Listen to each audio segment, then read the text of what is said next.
clearly I have this ridiculous pile of books right next to me. Your girl went a little overboard. Should I attempt to carry them all at the same time? It's falling. It's falling.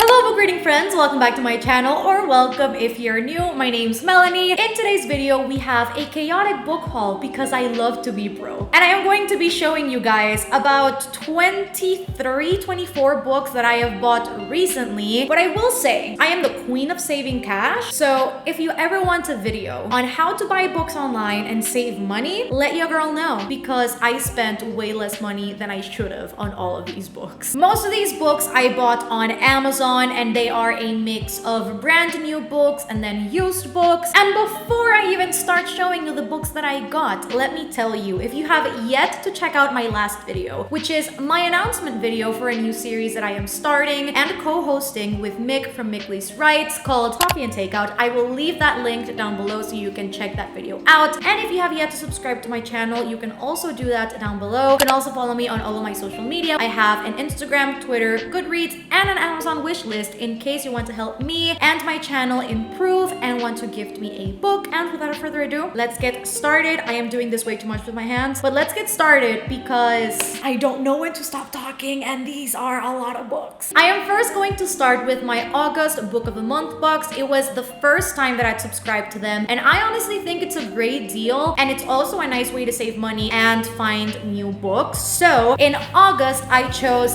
these two books right here. First, I have Mexican Gothic by Silvia Moreno Garcia, and I have talked about this book before. It is definitely a book written by a Latinx author that I wanted to read this year and that I was incredibly excited for. So I got it in Book of the Month, and this book is set in 1950s Mexico. It is a Gothic horror following Noemita Boala, who after receiving a letter from her newlywed cousin needs to go to this mansion to figure out a mystery that is happening over there. And whenever Silvia Moreno Garcia talks about this book on Twitter, she says it's like Lovecraft meets the Brontes, and that is truly fascinating to me. So I definitely had to get this one in Book of the Month. And then I got Head Over Heels by Hannah Orenstein, and I have already read this book, and honestly, just a scoop into my September wrap-up, I really enjoyed this one. And this book follows Avery Abrams, who was on the track to be an Olympic gymnast, but she suffered from a very grave injury that prevented her from actually going to the Olympics. So now she receives an opportunity to actually train a gymnast who is on the path to becoming an Olympian. And there she reconnects with a boy she met a while ago who was an Olympic gymnast, and now they are training this young girl together. The next book I picked up was Crown of Midnight by Sarah J. Maas. Now, you guys know I recently reread Throne of Glass. I gave it a 3.5, but I have heard, like, one of my closest friends is the biggest Throne of Glass fan, and she told me starting from Crown of Midnight, it gets good. And you know what?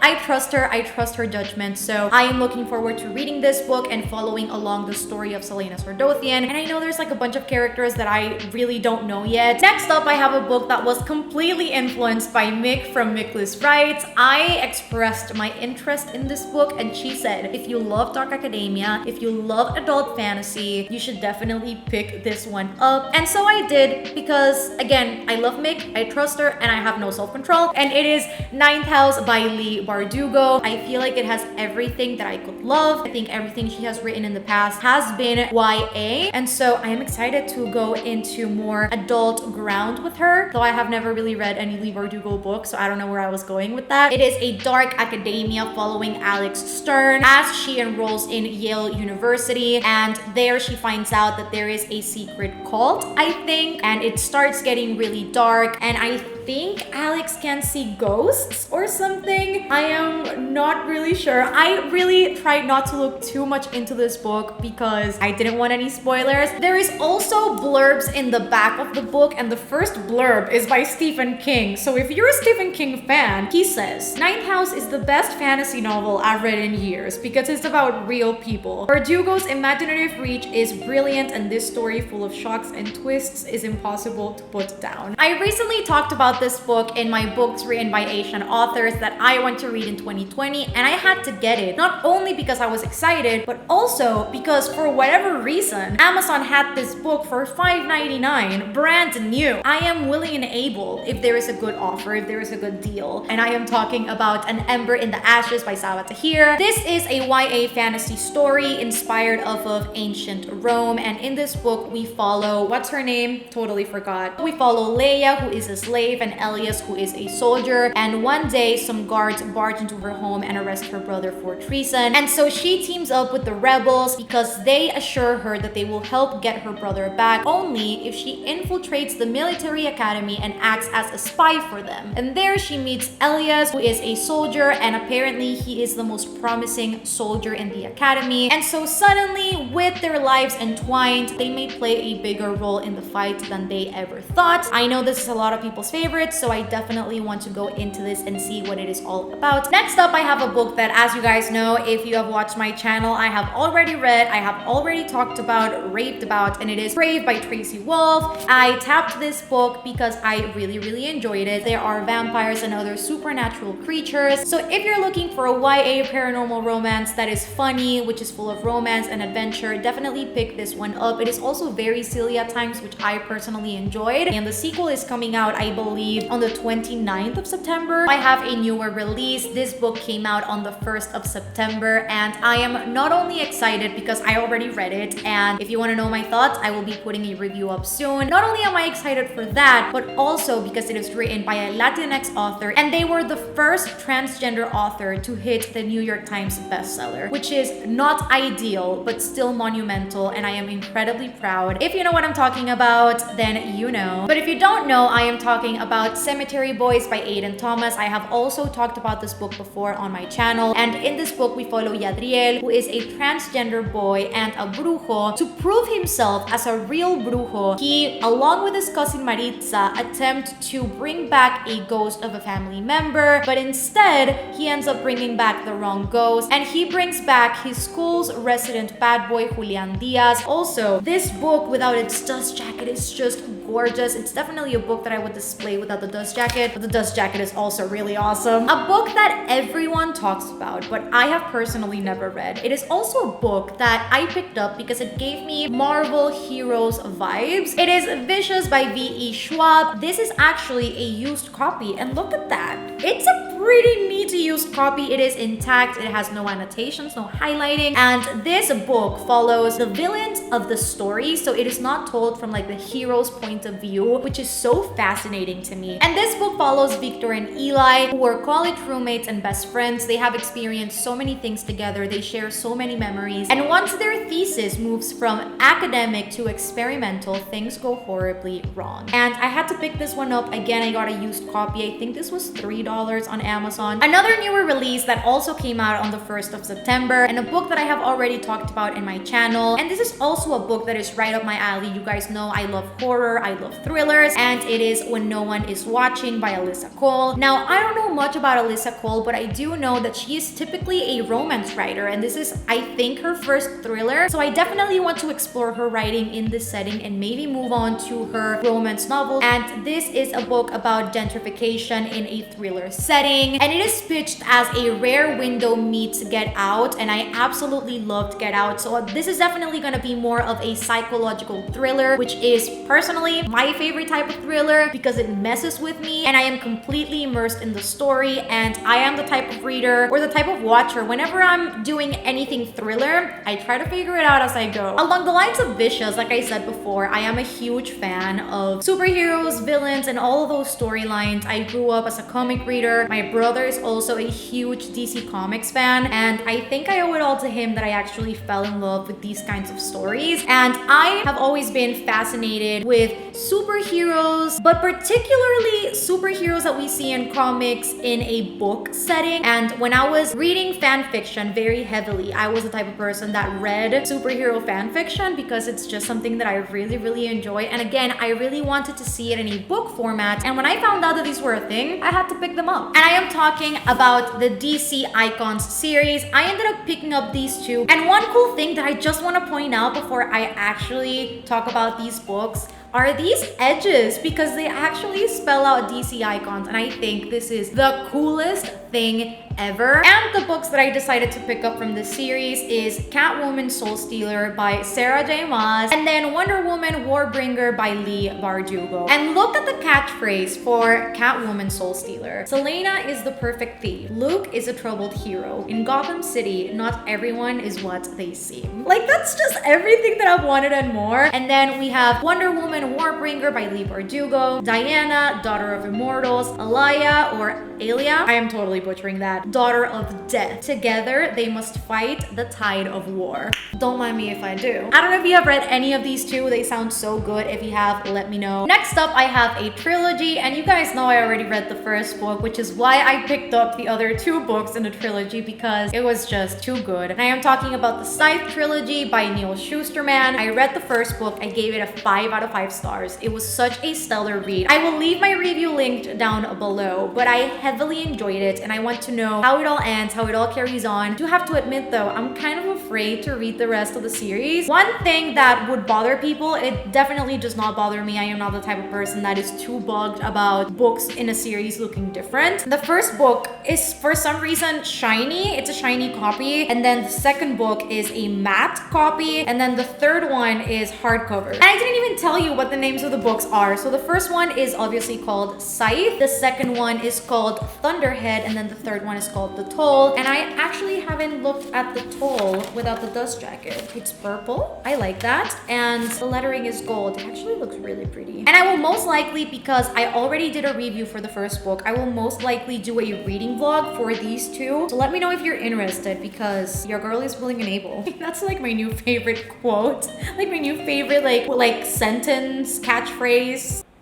I don't know where I was going with that, but I love saying willing and able because I am. Now I am jumping into the ARCs, ebooks, audiobooks that I have gotten as well. So first, going into the ebooks that I got in the last few months, I got Red, White, and Royal Blue by Casey McQuiston, and I have already talked about this book way too much, so I will just leave my review down below. The next ebook that I got, because I couldn't really wait to get the physical copy, and I'm glad I didn't get the physical copy because I didn't really love this book. It is Midnight Sun by Stephanie Meyer. I also have a review up for this book. I will leave it linked down below as well. I also got Verity by Colleen Hoover, which is a book that I really enjoyed. It is a thriller, and Colleen Hoover typically writes adult romances, but this is, I don't know if this is her only thriller. It's the only one that I know. And it follows this writer called Lowen, who is in the brink of bankruptcy, and then she gets the opportunity of a lifetime by Jeremy Crawford, who is the husband of a best-selling author called Verity Crawford, to finish Verity's book series because Verity can no longer finish it herself. And when Lowen accepts this offer, she goes to their house to sift through Verity's years and years of notes, and there she finds a really dark secret. I really enjoyed this. I have also gotten a few arcs for book tours, and the first one that I got was Charming as a Verb by Ben Philippe. I have a review for that book up, so I will leave it linked down below as well. But in this book, we follow Henry Haltiwanger, who is a first-generation Haitian son. He has his own dog walking business. He is a popular kid at Fate Academy, and his dream is to attend Columbia University, and he can charm just about anyone except for Corinne Troy, who after finding out about his sham dog walking business, blackmails him into helping her become more likable at school. I also got Furia by Jamile Sayed Mendez. I uploaded my review this past week, a book written by a Latinx author. It is a YA contemporary novel set in Rosario, Argentina, following Camila Hassan, who is a rising football star against her parents' wishes. And again, such a great coming of age story, so inspirational, so empowering. I also got Historically Inaccurate by Shea Bravo, and my review, I believe my tour stop is the 23rd of September. I may be wrong about that one. I will leave it on the screen because I am not really sure. And this book follows Soledad Gutierrez after her mother has been deported. She just wants her life to go back to normal, and instantly everything starts changing. New school, new home, new everything. So she joins her community college's history club, and the initiation's kind of weird because she needs to go into this house and steal, I think it's a fork. And once she goes in to steal that fork, she is caught by the grandson of the owners of the house called Ethan. I don't really know much else about the book, so when I do, I will let you all know. Another arc that I got, which I actually cried when I opened the mail because it is not only my first physical arc, but it is also a book that I was incredibly excited for. It is one of my most anticipated releases for the second half of 2020, and I am editing my reading vlog for it, so definitely be on the lookout for that because I think that video is going up after this one. Be on the lookout this weekend because it is coming, and I am talking about The Invisible Life of Addie LaRue by V.E. Schwab. I am annotating and tabbing this book. It is just, it's so good. I am 100 pages out from finishing this right now. And look at the catchphrase for this book. It says, "A life no one will remember, a story you will never forget." And in this book, we follow Addie LaRue, who makes a Faustian bargain in the 1700s. She basically trades her soul to live her life as she pleases, with no boundaries, with no commitment. And the biggest catch with this bargain is that she will go through history, except everyone will forget her. And it will be 300 years later that she walks into a hidden bookstore, and for the first time, someone remembers her. Also, hi, artificial lighting. I always film with a ring light. If you want a scoop, that is my ring light right there. And I just have to say a huge thanks to Tor Books and Macmillan Publishers for sending this arc my way. I didn't think it was going to happen, and then it did, and then I cried. I also got a few ebooks on Kindle because I am a Prime member on Amazon, so they have this thing called Prime Reading where every week they upload a few books for free. So I got 3 books off of Prime Reading, and the first one is Opposite of Always by Justin A. Reynolds. The cover is so pretty, and this book almost has like a Groundhog Day feel because it follows Jack and Kate as they meet and they start dating, and Jack knows he is falling very, very hard. He starts introducing Kate to all of his friends, and suddenly Kate dies, and the story should end there, except that Jack is sent to the past, to that day that I believe he met Kate, and it is all giggles and love and charm again, but he doesn't really know why he was sent back, and he needs to find out exactly what he is willing to do to save the people that he loves. I think I've seen this book in every single book haul that I have seen as of lately, so I cannot wait to dive into this one as well. The next book that I got is Be Not Far From Me by Mindy McGuinness. This book I actually got because it gave me such a 127 hours vibe. And in this book, we follow Ashley, who goes hiking with her friends to the Smokies, and there she finds her boyfriend cheating with one of her friends. So she takes off very, very mad in a spur of the moment decision in the middle of the night. And once it is day, she realizes that she is very far away from her friends. She has no clue where she is. She needs to find her way back to them, and she needs to do so before the infection in her leg takes over. Again, it gives me the biggest 127 hours vibe. It is definitely something that seems right up my alley. And the last ebook that I got is a book that I have actually heard nothing about, and it is Daughters of Nri by Renny K. Amayo, and the cover is absolutely stunning. Like, I saw the cover and I was like, I don't care what you're about, I am getting you. And I honestly would love to own this as a physical copy because that cover is just melanin goddess realness. Like, yes. And this book starts with a gruesome war that results in the old gods leaving Earth, and the only remnants of their power lies in 2 young girls who are twins separated at birth. This is a story about 2 goddesses who grow up thinking that they're human and their journey back to each other. And our main characters are Nala and Sinai, and they have an indestructible bond even if they've never met each other. They share it by blood, they share the same face and the same mythical powers, and both of their paths lead them to the mighty Ese, who they have to defeat. Only can they defeat the man who brought the old gods to their knees. That synopsis just gives me the chills. It sounds so good, and I cannot wait to read it, honestly, because it sounds out of this world. And last but not least, I have an audiobook that I got on Audible because I had a free credit, and it is The Guest List by Lucy Foley. And And this book is a thriller. You guys know I love a good thriller. And also I heard a lot of people talking about this book about a month and a half ago, and I haven't heard about this book since, so I definitely had to pick this one up and see what the hype was about. And this gives me very, very big Clue vibes. It takes place in a wedding. Everyone is celebrating. It is a wedding worth of a magazine spread, but suddenly someone turns up dead and they have to figure out who wanted this person dead and why. It is something that seems right up my alley, a good mystery thriller. I am all in for it. I am not typically an audiobook listener, but I will give it a shot and see what it is all about. Let's see if my attention span, which is very, very short, can handle reading a book as an audiobook. And those are all the books that I have for you guys today in this chaotic book haul because I love being broke. We have more than 20 books, and again, if I would have done this as a one big video with more books that I have gotten, this would have been like a 2-hour long video, and I didn't want to spring that up on you. So expect a book haul in October as well, which is my birthday month. My birthday is October 27th, so I will definitely have more books to show you by then. If you have bought any books recently, let me know down in the comments below, or if you have read any of these books, definitely let me know down below as well. I want to hear all your thoughts, and I will keep you updated on all of these reads as well. If you also want a video all about how I save money buying books online, how I make sure that I save some coin, let me know down below as well, because I definitely have some tricks up my sleeve that I can share with you guys. Subscribe down below if you haven't already. Make sure to give this video a big thumbs up. Join the fam. I think we're pretty cool over here, not gonna lie. You can also follow me on all of my social medias, which are always linked down below. I have an Instagram, Twitter, Goodreads, and an Amazon wish list. I love you guys so much, and I will see you on the next one. Bye guys.